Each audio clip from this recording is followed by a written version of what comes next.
the Prime Minister has been addressing the nation, and UK Prime Minister Boris Johnson is giving the latest briefing on the coronavirus outbreak. About 400,000 people have volunteered in the UK to help the NHS cope with vulnerable people.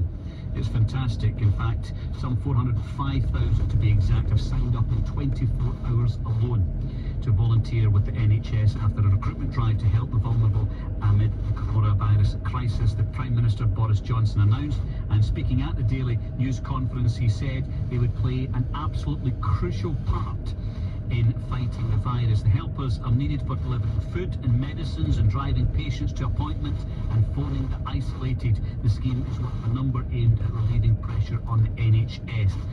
Prime Minister Johnson said he wanted to offer a special thank you to those who have now volunteered to help the NHS. About 11,000 former medics have also agreed to return to the health service. More than 24,000 final year student nurses and medics will join them. Stephen Lewis, NHS England Medical Director, said there has been an outbreak of altruism. He was bowled over by the medics returning to the front line in response from volunteers. So there's a great spirit out there, that's for sure, and lots of folks volunteering to help with the NHS.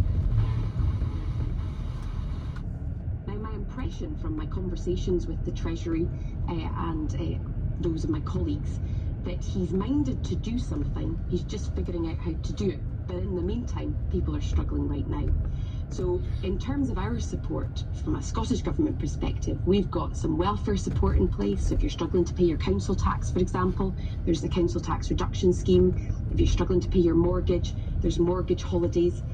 But ultimately, we need direct money going straight to people's pockets to help them buy food, feed their family, and pay bills. I hope that support comes in a matter of hours.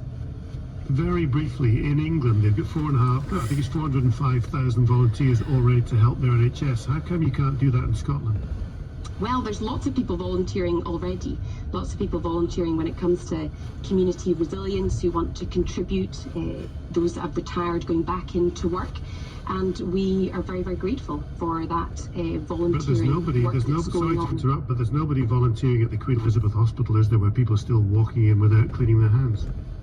Well, we will continue to look at the health service capacity to make sure that there is sufficient numbers of people working in our health service, and we're grateful for people's willingness. There's no plan to look for NHS volunteers in Scotland then?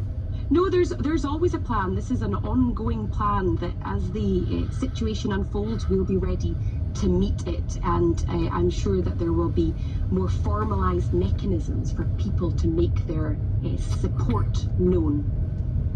All right, Finance Secretary Kate Forbes, thank you very much indeed. Your texts are welcome, 80295. Brian Taylor, you've been listening to both Boris Johnson and Kate Forbes. No new big announcements. What do you take, though, from these? No, but really a remarkable, eerie self-echo between what the Prime Minister was saying and what the First Minister was saying. Almost not quite identical words, but certainly identical tone on two areas, John. First of all, strengthening the thanks, the gratitude to those in the NHS, to public service workers, to carers, really punching that home.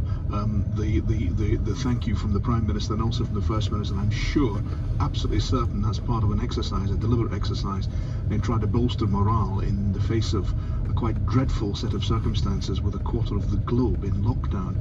Secondly, the stressing if you like, the overarching reason for these quite remarkable stringencies which you discussed, and I thought you pursued very well with Kate Forbes. The reason for the stringencies, both the Prime Minister and the First Minister saying it is about saving lives, but it's about protecting the NHS, because the NHS otherwise, if the disease is allowed to let rip, if people are simply going about in their normal fashion, then the disease will let rip and it will swamp the NHS. It will completely